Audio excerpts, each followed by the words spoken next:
iyi nkuru rero gutangira kuyivuga biba bisaba nyine ko umuntu abanza akinanura akitanyagura ukabanza ukajya muri mode ya nyayo kabisa kabisa. Bisaba nyine bisaba kwanza kubanza gukora tize zihagije. Ejo nagiye kubona mbona umwana w'umukobwa barimo bamutandika ibintu bikomeye cyane ibyo bita watembo. Ndongera ndireba ndavuga ntese mwoka byara mwe ko Bibiliya ivuga ko twaremye mu ishusho y'Imana. Imana iragenda iraturema iduhereza ubwiza ntagereranywa n'ubwo wenda ngiye bwanjye abantu baba bakibushidikanyaho, ariko noneho hari abana b'abakobwa ubona ko rwose Imana yabahaye ubwiza ntagereranywa. Nk'uwo mwana ngo ni ikirabo sikitu, abamubonye ku mbuga nkoranyambaga rwose bemeza neza ko afite ubwiza buri nta makemwa. Ariko baza kuza kubona ikintu cy'umuhora umurimo. Nge nakomeje no kubwira abantu ni rwose ntihagire umuntu wongera kuvuga ngo ni umuhora wa Yokotani cyangwa se wa Hormuzi yabonye, kuko nge nabonye ko niba koko nkuko mu gitabo cy'ibyahishuwe havugwa ko ngo Gehinomu kizaba ari icyobo abanyamabi bazajyamo bakagwamo bose. Gehinomu yiwanjye nge nayibonye pe.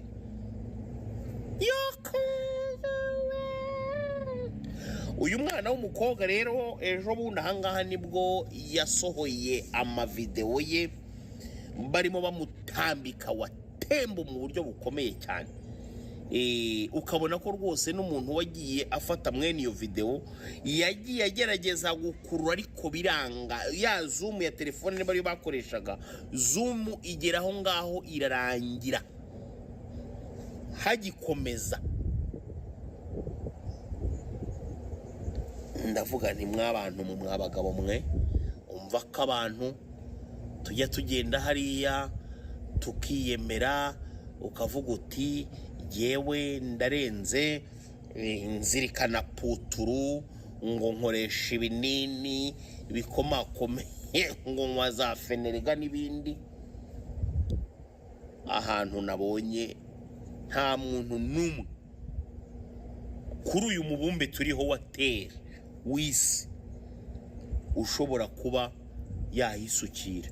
Ni hanini cyane. Nahise mpamya neza ko Gehinomu ariyo yiyo. Ahubwo mw'abantu mwe mugire gute? Mugire mutangire gusingiza umwami Yesu muvuga muti mwami Yesu ibyaha byose twakoze reka tubyihane, kuko Gehinomu yo nayibo nge nayirebesheje amaso. Iriya niyo bita Gehinomu. Nagiye mbona imihora myinshi, nabonye umuhora witwa Ishanga, ubona nyine ni umuhora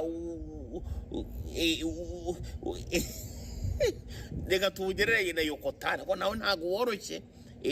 No muhora nabonye ari umuhora shanya kana ariko ewe zatawe.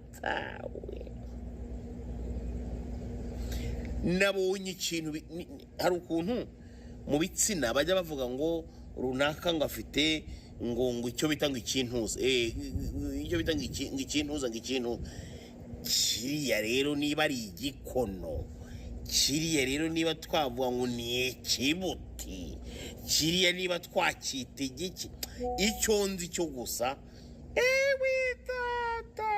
hari n'abantu bageragezaga kukitirira amazina yoroheje ngo ikinyarisho, ariko kiriya rero nicyo kiriya nicyo bita Gehinomu. Nta muntu watambika watemba umuhariya rwose ngo uriya mwana azapfa nayumvise. Kandi uko nabibonye ni karemano. Ni karemano, ntago ari ibintu yagiye kongezamo wenda ngo musogote ibisongo. Ni karemano. nabonye ariko n'uwazuminze nawe yazuminze cyane kugeza ubwo hari aho nabonye hatangiye kwatakwa n'ingese uriya mwana w'umukobwa ahubwo azagenda ajye kwivuzamo gake. Hari ahantu nabonye rwose bazuminze mbona hatangiye kugenda haza umugese. Niba hari umuntu wenda wagejejeyo watembo bitari ngombwa simbizi, ariko niko kira we uzagende wivuze sha. Hari ahantu nabonye hatangiye kugenda hazamo ingese.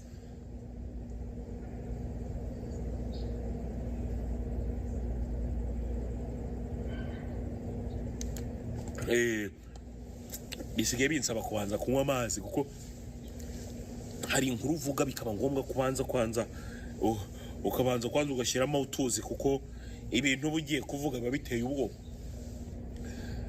We data yewe data we, ariko se buriya niba uriya mwana w'umukobwa agifite ababyeyi buriya aragenda bareba nk'iriya video bakemera ko arimo bamubyaye. None tujya gato turaganira, noneho ntago ngiye kuganira ngambiriye wenda ukabya no kugira gute. Hari umwana w'umuhungu wajya kumbwira ngo ngewe ngo ndasasanura ngo ndamenagura ngo ndatibura ngo ndatimbura ngo ndazirika nkatabura. Ndamubwira nti none se ahangaha watibagura? Ati reka da, ati naremeye na kano kaboko kanjye umwobo nabonye gashobora kwinjiramo bikajya binansaba kumera nk'ukubitamo ingumi ngo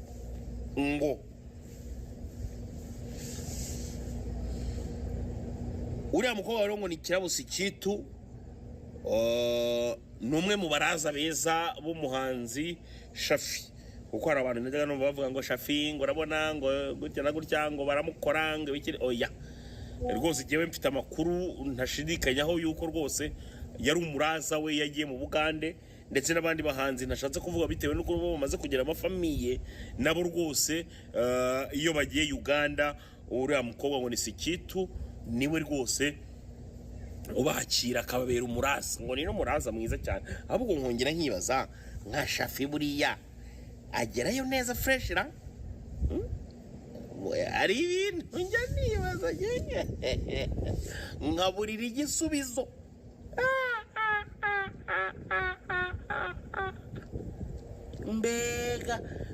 Mbega we data we yokoyo we Yesu we. Mbega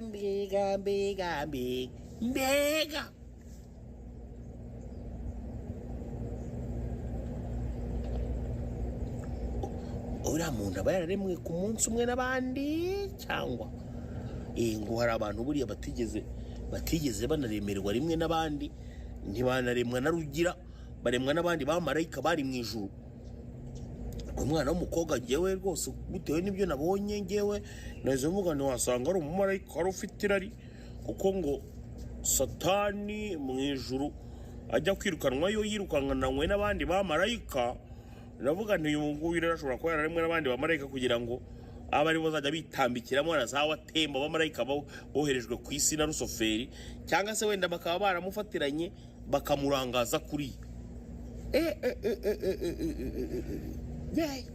uko nabo bafite ngo urumva abamarayika ukuntu baba bangana umusozi, baba bakeneye rero abantu nka ewe data we. Noneho ikintu cyantangaje kandi icyo namwe muzakirebe neza, abakobwa beza bose wagira ngo hari aho baba baratandukaniye n'ubwenge. Ubwenge hari aho bujya rwose bugatumbagira bukagenda, kuko iya mbere wenda reka twemere ko ari umuntu wayimufashe sava, izi ya kabiri nabonye ariwe wayifashe. Ikindi kandi uyu mwana w'umukobwa rwose nimuzabone bano bakobwa bacu bari aho ngaho gusa bagaragara neza mu makanzu ndetse no mu mapantaro, ariko baba bafite n'imyanda pe. Nabonye ibintu by'insya z'injwiri zimeze nk'insinga kuri uyu mwana w'umukobwa ngo ni ntuzu uyu nguyu ngo ni Kirabusi Kitu. Ndavuga ni aya rwose nabone se kuko hariya niho bita ibuzinga njwiri twumvaga bimeze bite. Niba ari ibuzinga njwiri rwose byo byaba ari ukuri, ariko rwose nge nabirebye ndiherera ndarira navuga ni rwose mwuka byaramwe Mana Nyagasani wowe waremye Kigali na Ngozi, ahangaha ngiye nigiriyemo ubwoba.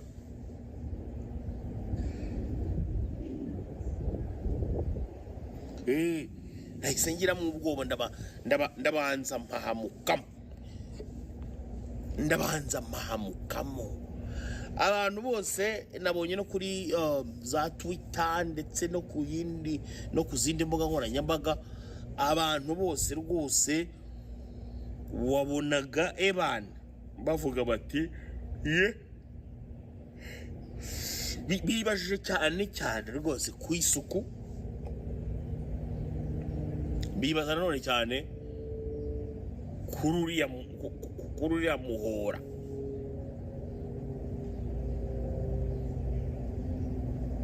Njyewe ndimo ndanabivuga gutya nkahita noneho nanatitira bitewe n'ukuntu ngira wari wajya nk'ahantu ugahagarara hejuru y'icyobo kinini kirekire utabasha kurangizayo, ukuntu ugira isereri, nuko nabyo byangendeke. Nagiye ndavuganiye yewe datawe. Uwo nawe ejo mu gitondo muzamubona afashe ijambo mu ruhame agatangira akabwiriza. N'ukuntu abantu batajya banagira n'isoni pe. Abantu baba baramaze bakakurunguruka kugeza no mu mara, niba ugiye gutangira kwigisha ijambo ry'Imana. Nka wa wundi ngo ni ntuza ngo ni umwe wundi na wundi wowe tweretse uwo muhora bamwita ndera ngishanga. Ejo bundi nawe nabonye aragenda afata video aricara akajya asobanura ngijambo ry'Imana, anatubwira ngo buryo yari yarabaswe n'ubusambanyi. Ariko nkabona ibintu by'inzara bimeze nk'ibya Marikiya Yezabeli, wundi wangaga abakristo wo mu gihe cya Bibiliya.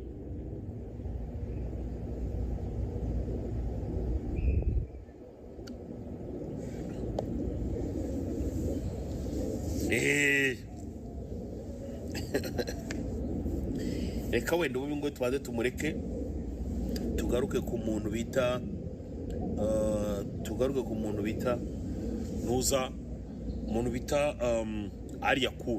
Ariya Kuru nawe nabonye ngo yamaze gutandukana bya nyabyo n'uwitwa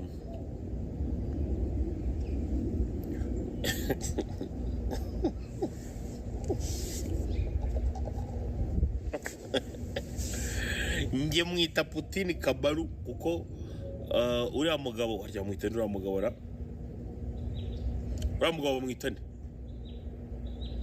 mugabo mwitende mwa niba gikizina kigana nemo ndakibuka none ahangaha. Uriya mugabo ngo w'umucuruza mbunda